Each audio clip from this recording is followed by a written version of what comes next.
আবু বকরের রানে ঘুমায়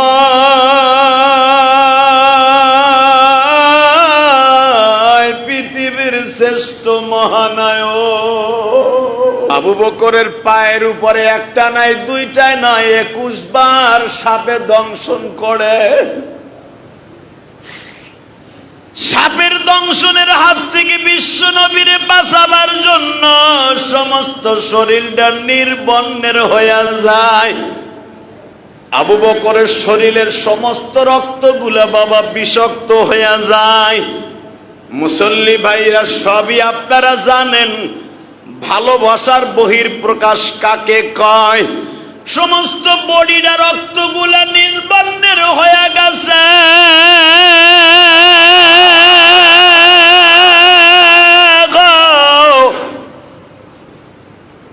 রক্ত নীল বর্ণের হইলে কি হবে? ভালোবাসার কাছে কিচ্ছু না। আবু বকর হিজরাতের রাত্রে 3 দিন একই গুহায় আবু বকরের এই রানের উপরে নবী 3 দিন ঘুমাইছে। আবু বকর জান্নাতি না জাহান্নামী? দুইজন মানুষ ঘুমাইতে পারে না, একজন মানুষ ঘুমায়। 2.5 ঘন্টা হীরা পর্বতে আমার নবী ঘুমায়, 2.5 ঘন্টা আবু বকর ঘুমায়।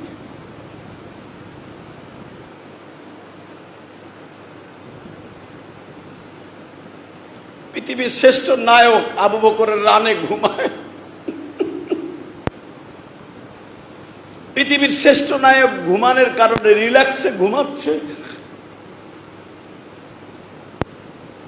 বুখারীতে আসছে নবী ঘুমাইলে চাইয়া ঘুমাইতেন। নবীকে মনে হয়তো নবী সজাগ, আসলে নবী ঘুম। এটা নবীদের মোজেজা। আবু বকরের রানে নবী ঘুমাচ্ছে, মনে হচ্ছে নবী চাইয়া রয়েছে। নবীর নিঃশ্বাসের ফাঁক দিয়া মেশকম্বরের ঘেরান আসতেছে। আবু বকর নবীর নিঃশ্বাসগুলো এইভাবে হাত পাইতে নিয়ে এইভাবে শরীরে জ্বলতেছে। নবীর নিঃশ্বাসের বাতাসটাও জান্নাতের সুঘ্রাণ। বেজেন্ডা আমি দেখবো নবীর আশিক কয়জন আছো গো? ভালোবাসা কারে কয় রে? ও ব্রাজিল আর্জেন্টিনার বন্ধু, ভালোবাসার বন্ধুরা। আবু বকরের রানে ঘুমায়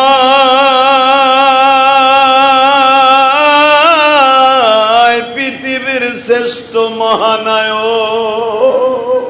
আবু বকরের পায়ের উপরে একটা নাই দুইটাই নাই 21 বার সাপে দংশন করে। সাপের দংশনের হাত থেকে বিশ্ব নবীরে বাঁচাবার জন্য সমস্ত শরীরটা নির্বন্নের হয়ে যায়। আবু বকরের শরীরের সমস্ত রক্তগুলো বাবা বিষাক্ত হয়ে যায়। মুসল্লি ভাইরা সবই আপনারা জানেন ভালোবাসার বহিঃপ্রকাশ কাকে কয়। সমস্ত বডিটা রক্তগুলা নির্বন্নের হয়ে গেছে।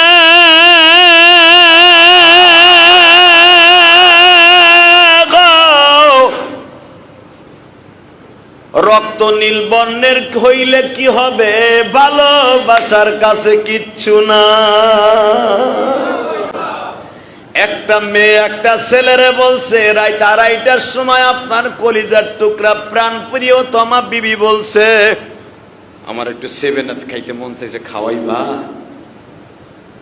স্বামী যদি ওই রাত 2:30টার সময় চুনকুইটা দেওয়ান বাড়ি হিজলতলা কদমতলি এমনকি গুলিস্তান পর্যন্ত মোটর সাইকেল হাঁকাইয়া হাসনাবাদ গুলিস্তান এমনকি যাত্রাবাড়ি ফেলাইয়াবারের নিচে যাইয়াও যদি টোন দোকান থেকে 7 কিনে নিয়ে বিবির ভালোবাসা অর্জন করতে পারে, সাধারণ একটা বিবি,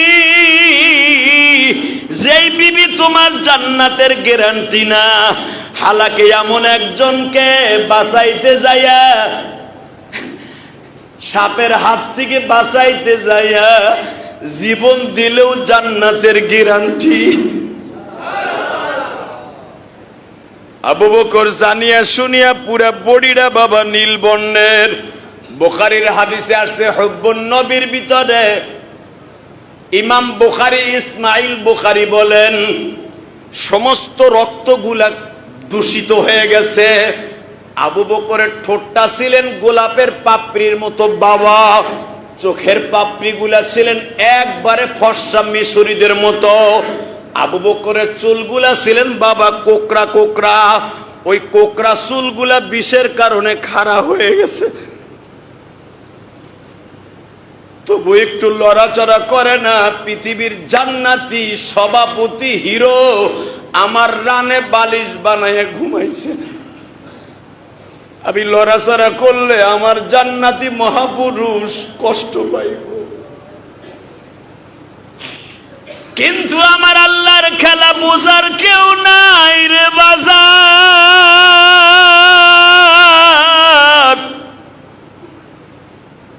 আবু বকরের সমস্ত রক্ত বিষে পরিণত হলে কি হবে? শরীরের যে একটা ব্যথার যন্ত্রণা, ওটা তো কারো কথা শোনে না। চোখ দিয়ে 2 ফোঁটা পানি এমনি দর দর করে নবীর কপালে পড়ে গেছে। পানি পড়ার সাথে নবী বলে, আবু বকর লেফা কে পালেক ইয়া আবু বকর ইবনে কফা মাফি মুশকিল ইয়া রাসূলুল্লাহ আনা আহসানতা, আমি ভালো আছি। লা লা লা লা লা লা লা লেশ মাফি, তুমি কি বলছো? তুমি সুস্থ না? লা লা, একটা টান দিয়ে আবু বকরের বুকের মধ্যে নিয়ে, বুখারী তার সে টান দিয়ে নিয়ে কিতাবুল হিজরা দেখবেন, বানানো কথা আমি বলি না, কারণ আমার কথা রেকর্ড হয়। টান দিয়ে বুকের মধ্যে নিয়ে বিশ্বনবী বলে, ইয়া আবু বকর ইবনে কফা। হঠাৎ করে দেখে 1.5 হাত বাইর করে দিছে একটা বিষাক্ত সাপ, এইভাবে ফনা তুইলা নবীর দিক চাইয়ে দিছে। সুবহানাল্লাহ বললেন না? আরে ভাই, এখানে সুবহানাল্লাহ বলতে আপনি বুঝেন না কিছু? আবু বকরের টান দিয়েই নবী বুকের মধ্যে নেওয়ার সাথে দেখে 1.5 হাত লম্বা, এই কলা গাছের মোথার মতো মোটা। শুনবেন এই সাপের কোয়ালিটি? বলবো? আমার বাপের কথা না, সূরা হিজরাতের কথা। এই সাপটা 500 বছর আগে এই পাহাড়ে ঢুকছে। সে ছিল ঈসা নবীর জামানার উম্মাত, জোরে কোন মারহাবা। সে ঈসা নবীরে দেখছে বেটা, আল্লাহর কাছে দোয়া করছে, আল্লাহ কবুতর যদি মক্কায় যাইতে পারে, একজন মানুষ যদি 15,000 কিলোমিটার রাস্তা অতিক্রম করে ইব্রাহিম আলাইহিস সালাম ইসমাইলকে দেখতে যাইতে পারে মক্কা বাক্কা শহরে, আমি সাপ ফিলিস্তিন থেকে কেন আমি মক্কায় যেতে পারবো না? শুনছি তোমার নবী বলে একটা পাহাড়ে হিজরত করবে, ওইটা হবে তোমার নবী রেস্ট হাউস, পর্যটন কেন্দ্র। ওই পাহাড়টারে সংরক্ষণ করার জন্য, ওই পাহাড়টারে দেখে শুনে রাখার জন্য তো একটা বডিগার্ড লাগবে, একটা খাদেম লাগবে। আমি ওই 5.5 কিলো পাহাড়টার ভিতরে কোনো বিষাক্ত সাপ থাকলে, কোনো বাঘ ভাল্লুক থাকলে সব আমি কামড়ায় মারবো।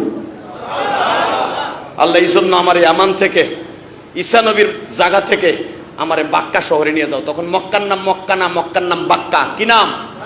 জোরে কন।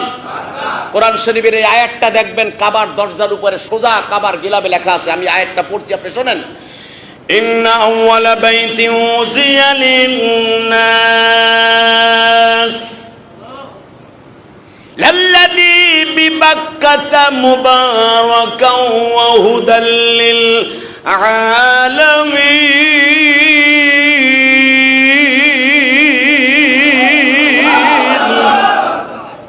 কাবার দরজা সোজা দেখবেন সেই কালো গিলাপে স্বর্ণের সুতা দিয়ে লেখা। কাবার গিলাপ যেখানে বানানো হয়, কিসওয়াতুল কাবা যেখানে বলা হয়, হেরেম থেকে প্রায় 30 কিলোমিটার দূরে আমি গুনাহগার এই রমজানে প্রতিদিন ওইখানে যাইতাম। আলহামদুলিল্লাহ বলেন। কাবার গিলাপ যেখানে স্বর্ণের সুতা দিয়ে, মোটা মোটা সুতা দিয়া কোরআনের অক্ষরগুলো লেখে, এখানে আমি গুনাহগার কয়েকদিন গেছি এবার রমজানে। আলহামদুলিল্লাহ বললেন না? এই জায়গাটার নাম হলো কিসওয়াতুল কাবা, অর্থাৎ কাবার গিলাপ যেখানে লাগানো হয়। এবং যেই পাহাড় থেকে পাথর কেটে বাবা ইব্রাহিম পাথর বানাইছিলেন, কিছু পাথর এখনো পর্যন্ত ওই জাদুঘরে আছে, দেখে আসবেন। আলহামদুলিল্লাহ বলেন। সেই 5,500 বছর আগের পাথর, কাবাঘর বানাবার পর অবশিষ্ট কিছু পাথর এখনো পর্যন্ত জাদুঘরে কিসওয়াতুল কাবায় আছে, দেখে আসবেন। খালি তো হজ করে আসেন, উমরা করে আসেন, পয়সা খরচ করে গাড়ি নিয়ে ঘুরে আসবেন, একটু এগুলো দেখে আসবেন মেয়া। আলহামদুলিল্লাহ বলেন। এই ইন্না আউওয়ালা বাইতি উযিয়া লিন-নাস লাল্লাযী বিবাক্কাতা মুবারাকান ওয়া হুদাল লিল আলামিন।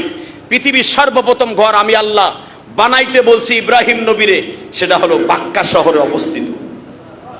হুদাল লিন-নাস, মানুষের হেদায়েতের জন্য এই জায়গাটা থাকবে। জোরে কান মারহাবা। এবার আমার দিক তাকাবেন আর চোখের পানি ছাড়বেন। চোখের পানি কারো কথা শোনে না। আবু বকরের কথাও চোখের পানিতে শোনে নাই। আবু বকর চেষ্টা করছিলেন কানবেন না, যদি নবীর ঘুম ভেঙে যায়। চোখের পানি শুনছে? জোরে, আরো জোরে। ঠিক এই চোখের পানির দলিল দিয়ে আল্লাহ কোরআনে বলেন, ফালইয়াজহাকু কালিলাও ওয়ালইয়াবকু কাসীরা। যারা জাহান্নামের ভয়ে তোর কথা শুনবে না, এমনি চোখ দিয়ে দরদর করে পানিগুলো যখন পড়ে যাবে। 30 বছর আগেও জুমা পড়ছস, 60 বছর আগেও জুমা পড়ছস, কিন্তু কোন জুমায় তোর চোখ দিয়ে দরদর করে পানি পড়ছে তুই নিজেও জানিস না। আমি রব জাতের কসম করে বলছি, ওই 2 ফোঁটা পানি হবে তোর নাজাতের জন্য 1 নাম্বার মেডিসিন। কে বলেছে? জোরে। রেডি করেন চোখের পানি, রেডি। আবু বকর যেরকম চোখের পানি ফেলাইতে চায় নাই, চোখের পানি তার কথা শোনে নাই। বুঝেন না আমার কথা? বিশ্বনবী টান দিয়ে যখন আবু বকরের বুকের মধ্যে নিয়ে দেখে বিষাক্ত কাল কেউটা সাপ, বিষাক্ত সাপ, যার শরীরের আষ্টের উপরে।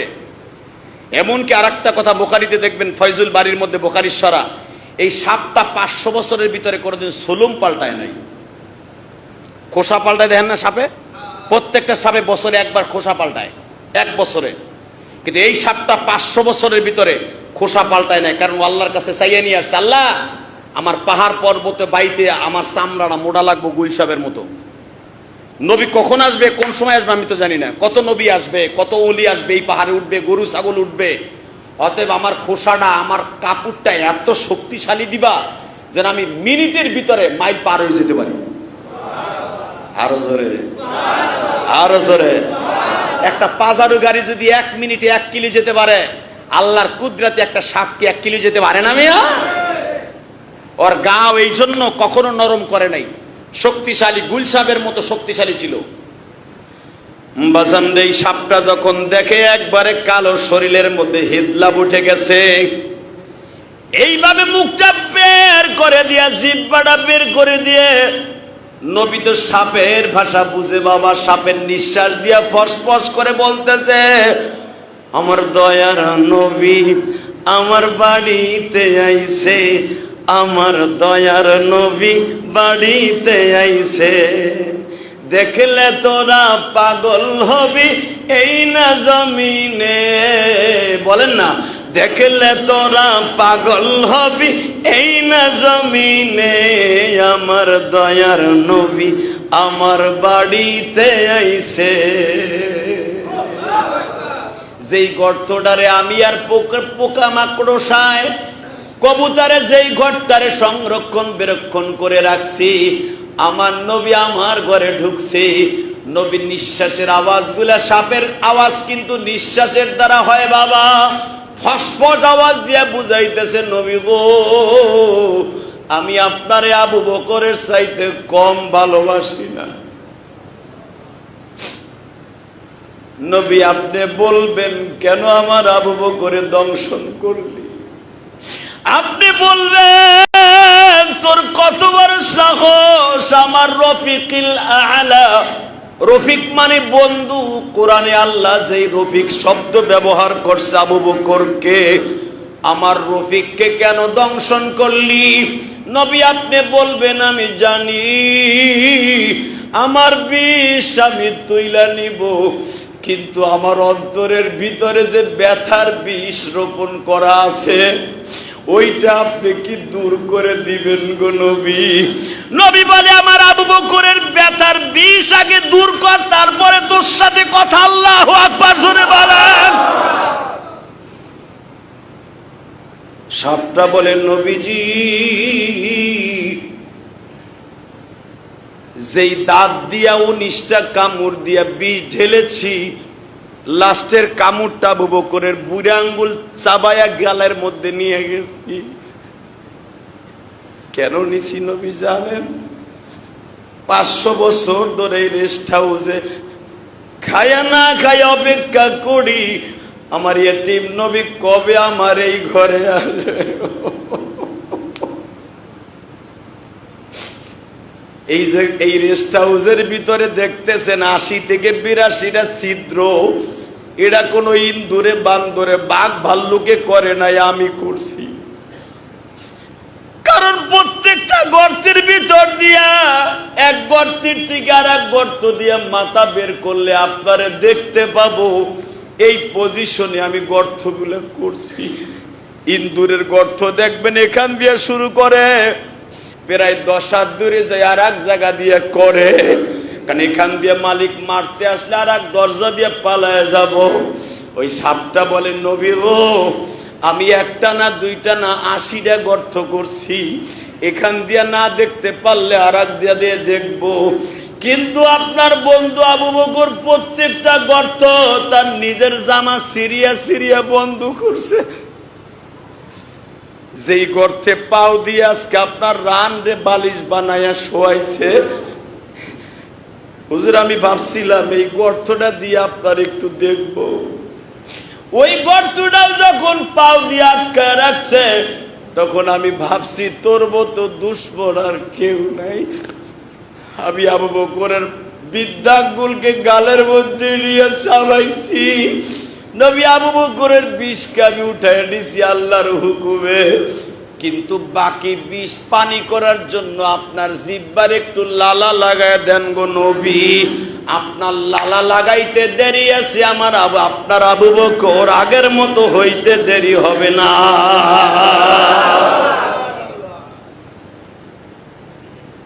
সুস্থ সাপের মাথাটা ধরে টান দিয়ে বলে, বহ বহ, তুই আমারে কতটুকু ভালোবাসিস।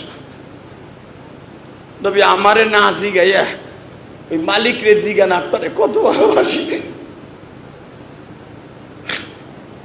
আমি জানি না এই মুসল্লিদের মধ্যে নবীর সাথে কার কিরকম প্রেম আমি জানি না, কিন্তু নবীর সাথে প্রেম না করে কবরে যায় না গো। আর্জেন্টিনা ব্রাজিলের সাথে প্রেম করেন না, পাও দুইটা ধরছি।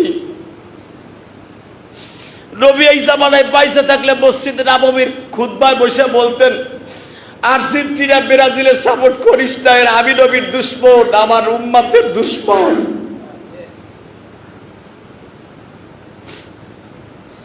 এ কলিজার বন্ধুরা আমার,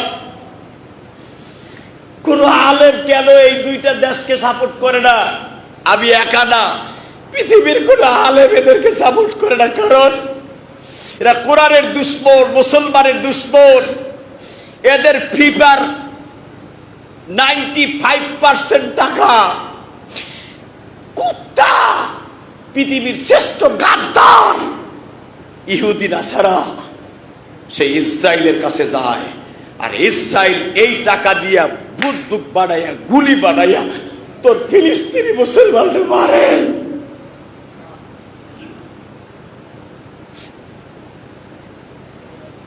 মিশর জেতা পেলে, আর আমি যেটা শুনলাম পেপারে, মিশর জেতা পেলে আর জিতা গেছে আর্জেন্টিনার সাথে, কয়েকটা ফাউল মিশরকে ধরায়া, হাতে ধরায়া মিশরকে পরাজয় পরণ করে হারায়া দিল। এর দ্বারা বোঝা যায় এই আমেরিকান এই সাদা চামড়ার কুত্তাগুলা কোনোদিন চায় না এই ফিফার এই চ্যাম্পিয়নের চ্যাম্পিয়নের এই প্লেয়ার চ্যাম্পিয়নের যেই কি বলে এটা রে কাপ কোন মুসলমান দেশে যা, এটা আমেরিকা লাল কুত্তায় চায় না, ডোনাল্ড ট্রাম্প কুত্তাটা চায় না। কথা ঠিক না বেঠে?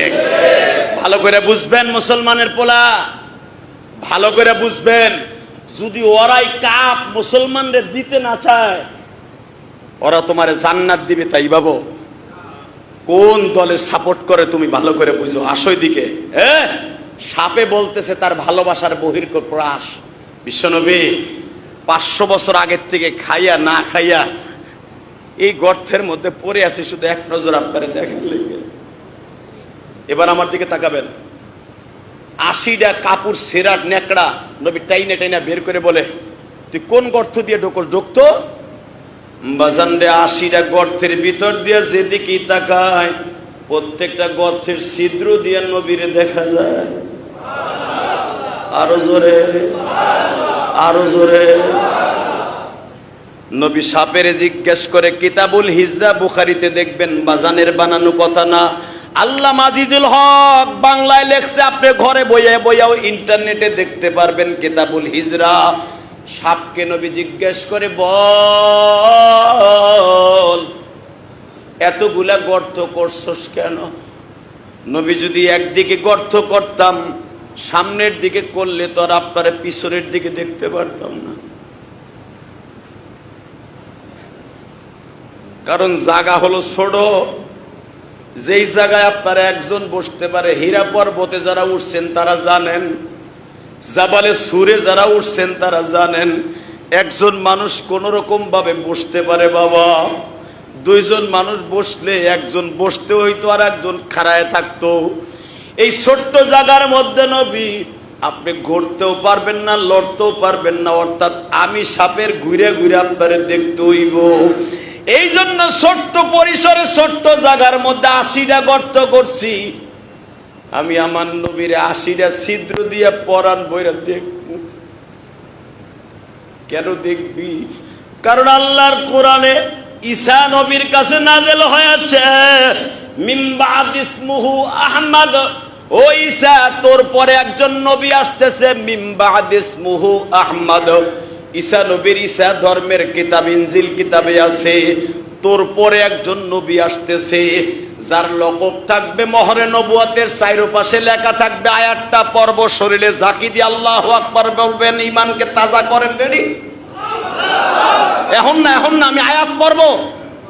সাপে পড়তেছে, আমি পড়বো সাপের কথা, আর আপনি আল্লাহু আকবার দিয়ে সাপের মতো নবীর প্রেমিক হবেন। রেডি? সাপে পড়তেছে নবী, এই আয়াতটা ঈসা নবীর কালামের মধ্যেও ছিল, ওয়ামা আরসালনাকা ইল্লা রাহমাতাল লিল আলামিন।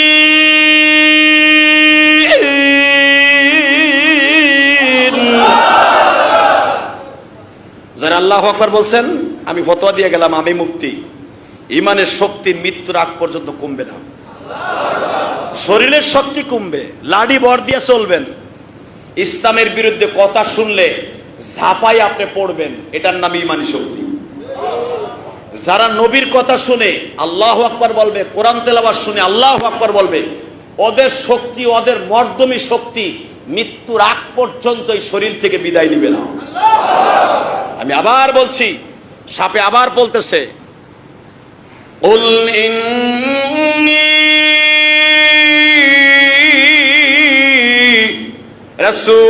রাসূলুল্লাহি ইলাইকুম জামিআ।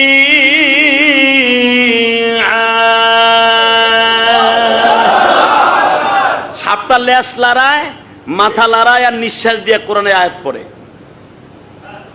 নবী সাপের এই আওয়াজগুলো শুইরা নবীর সামনে নবীর চোখ দিয়ে দর দর করে পানি পড়ত। আপনারা শুনছেন 51টি প্রাণী নবীর সাথে জান্নাতে যাবে। কয়টা? কেউ বলেন 1000। এই 1000 প্রাণী বিশ্ব নবীর সাথে বিধি হিসাবে জান্নাতে যাবে। তার ভিতরে এই সাপটা নবীর পিছনে পিছনে জান্নাতে যাবে। একটা সাপ যদি নবীরে কোরআনের আয়াত পড়ে নবীরে খুশি করে চোখের পানি দিয়ে জান্নাতে যাইতে পারে, আমরা নবীর কথা শুনে কেন চোখের পানি আসবে না? এই পৃথিবীতে ওয়ান টাইম ভাইজান, ওয়ান টাইম আমার এই চোখ দিয়ে দেখছি আমি ইলিয়াসুর রহমান জিহাদি আমার স্টেজে মাহফিলের সভাপতি আমার আগে 5 মিনিট বক্তব্য দিয়ে আমার ডাইন পাশে বলছে, আল্লাহর জাতের কসম, আল্লাহর জাতের কসম করে বলছে, এই মসজিদে রাজবাড়ী পাংশা হাই স্কুলের মাস্টার ছিল লোকটা 30 বছর। ওই হাই স্কুল মাঠে আমার ওয়াজ, 40 বছর তাফসির কমিটির মাহফিল, উনি সভাপতি। খুব ভদ্র মানুষ, ব্রিটিশ আমলে সেই মাস্টার্স পাস ইংলিশ, এত সম্মানী ব্যক্তি। আমার পাশে বইয়া মাইক্রোফোন হাতে নিয়ে বললেন, সুধীমণ্ডলী, আমি হয়তো আগামী বছর বেঁচে নাও থাকতে পারি, আমার 5টা রিং বসানো, আবার আমার ওপেন হার্ট সার্জারি, আপনারা দোয়া করেন আগামী মাহফিল আমি নাও থাকতে পারি। এই কথা বলে আমার চেয়ারের পাশে বসলো, আল্লাহর কসম কাসেম ভাই চেয়ারের পাশে বসলো, রাজবাড়ী পাংশা বালিয়াকান্দি জায়গা জিজ্ঞেস করতে পারেন। আমি প্রধান মুফাসসির, কেবল সূরা তাফসীর শুরু করছি, সূরা রহমানের তাফসীর, কোরআনের আয়াতগুলো এইভাবে তেলাওয়াত করতেছি, কোন পর্যন্ত গেছি আর লোকটা মারা গেছে শোনেন। الرحمن علم القرآن خلق الإنسان علمه البيان।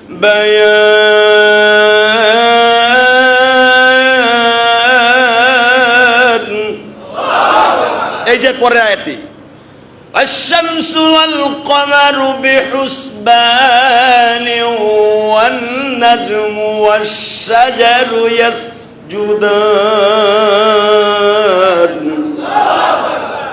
সেই 2013 সালে, তখন তো যৌবন আরো সেরকম ছিল, আপনি তো বুঝেন এখন যে শক্তি, তখন কত শক্তি ছিল। যখন টান দিছি, লোকটা দেখলাম আমার বাম পাশে বসে কোরআনের ইশকে সহ্য করতে না পারিয়া বুকটা এইভাবে ধইরা, সভাপতি সাহেব আস্তে করে তার ছোট ভাইয়ের কাঁধের উপরে পড়ে গেল, জামারে ধরে খালি স্কুল পর্যন্ত নিল স্টেজ থেকে। 5 মিনিট পরে আমার কানে খবর আসলো সভাপতি সাহেব আর দুনিয়ায় নাই।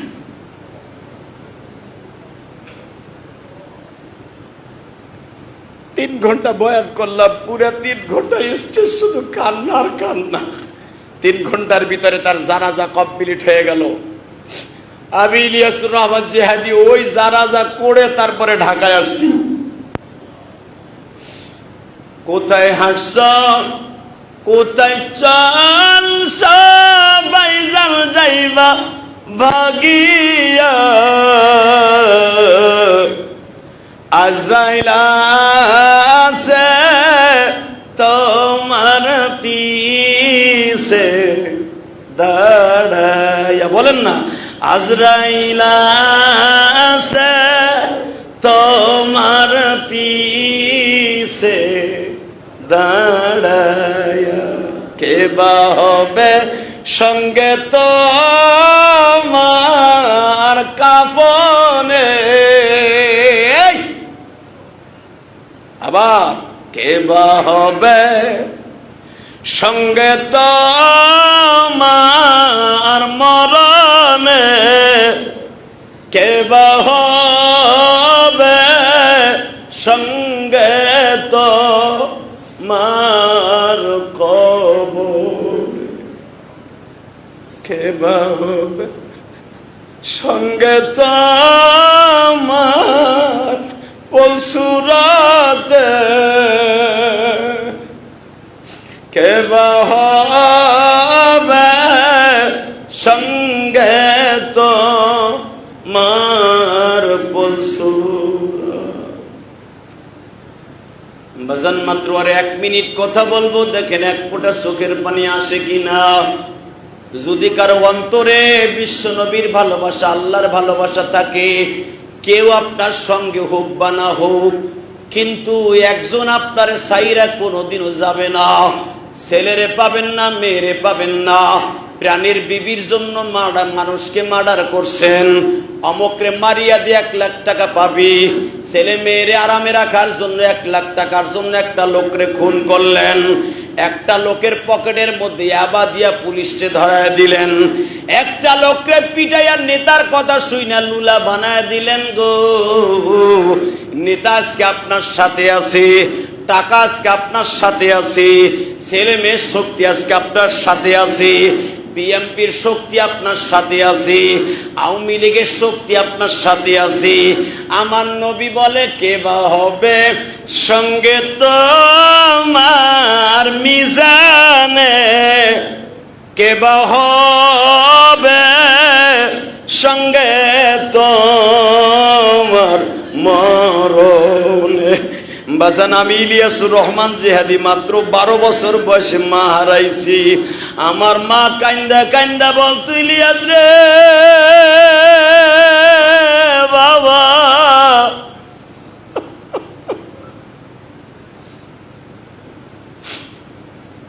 আজকে তুই আমারে কষ্ট দেস, মাদ্রাসায় যাইতে কইলে যাইতে চাস না। ওই গোপালগঞ্জের জমিনে আমার মা বলতেন, মকসিদপুরের জমিনে বসে ট্যাকেরাট বসে আমার মা বলতেন, ইলিয়াস রে, মাদ্রাসায় যাইতে বললে আমার কাপড় চোপড় টাইনা ছিঁড়ে ফেল। আমার আব্বা আম্মা তুইলা বকাবাজি করো, এমন একদিন আসবে মামা কইয়া কাঁদবি, তোর কান্না পৃথিবীর কেউ দেখবো না।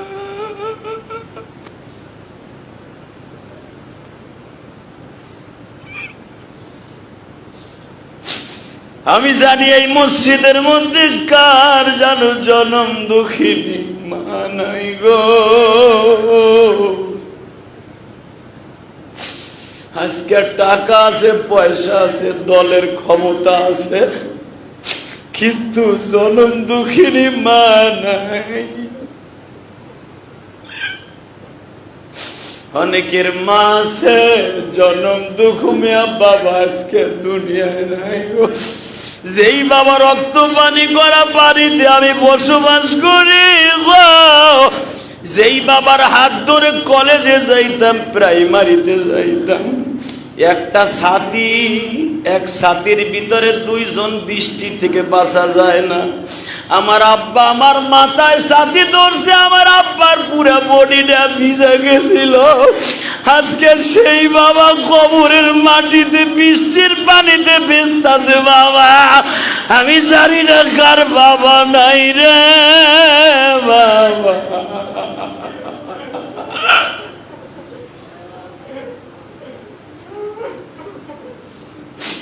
আল্লাহ দেখো যারা কান্দে, তোমার নবীও তো সাপের কথা শুনে কাঁদছিল।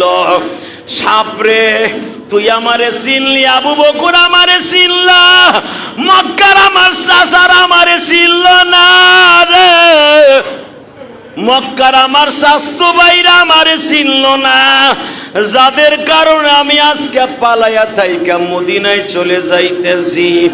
আজকে আমার মা আমেনা বাইসা থাকলে আমার মক্কা ছাড়া লাগতো না, আমার বাবা আব্দুল্লাহ বাইসা থাকলে মক্কা ছাড়া লাগতো না। আমার পিছনে লাঠি ধরে বলতো আমার ছেলে কেন দেশ ছাইরা যাবে। আল্লাহ দেখো যারা বাবার কথা মনে করে কান্দে,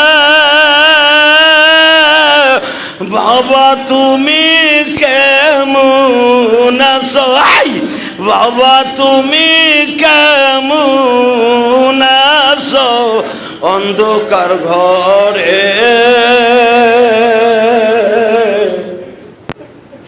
আল্লাহ তুমি ভালো রাখো আমার মায়ের, আল্লাহ তুমি ভালো রাখো আমার বাবাকে। আল্লাহ সাপ যদি তোমার নবীর বন্ধু হতে পারে, তোমার নবীর বন্ধু হওয়ার জন্য সবাই কাঁদছে। যাদের আব্বা আম্মা আজকে দুনিয়ায় নাই, বাবা মায়ের কথা শুনে যারা কাঁদছে, তুমি না কইছ যেই সন্তান বাবা মায়ের কথা মনে করে কাঁদবে, বাবার কবর আযাব মাফ হওয়ার সাথে সাথে যেই ছেলে কাদার কারণে বাবা মায়ের কবর আযাব মাফ হয়েছে, ওই ছেলের জীবনের গুনাহ মাফ হয়ে যাবে। আরো জোরে। যারা বাবা মায়ের চোখের কথা শুনে যারা কাঁদছেন, খোদার কসম আপনাকে ফুলাবার জন্য, আপনার কাছে বাহাবা পাওয়ার জন্য ইলিয়াস রহমান জিহাদি ওয়াজ করে না, শুধু আপনার দিলের কথাগুলো বললাম। আপনার চোখের পানি খাতিরে যদি আজকে আপনার বাবার কবর আযাব মুহররমের চাঁদে মাফ হয়, বাবার হক আদায় হলো।